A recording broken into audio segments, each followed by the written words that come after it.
My first gifted game review is Sex with Hitler, made by Adolf Games and with thousands of mostly positive reviews. Well, let's get into it.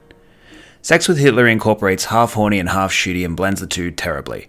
The graphic novel side of this Deutschmark consists of poor dialogue with no options to choose from, some of which is lacking even basic spell checks. While the sexual scenes were not my cup of tea, I'm certain for fans of this genre they could be fun to mess around with. You can turn the dial up to a 6 at some stages for certain effects. The story loosely bases itself around a fallen Hitler trying to escape Berlin, but after 3 levels I gave up reading the dialogue and sat there spamming my mouse button to skip dialogue entirely.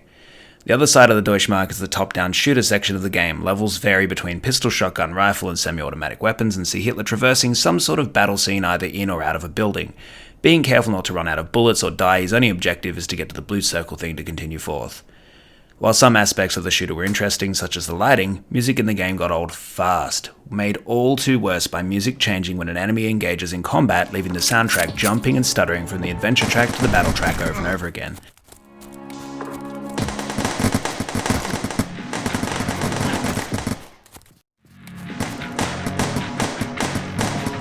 I accidentally hit the return button to menu once, and had the frustrating issue of not being able to navigate the story selection page at a faster pace than the growth rate of Hitler's mustache, and instead played through 3 levels I'd already done instead of navigating the slow level selector.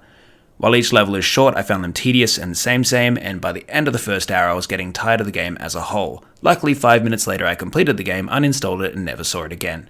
For a meager $2 you can have yourself an interesting hour, or you could just not. There's always that.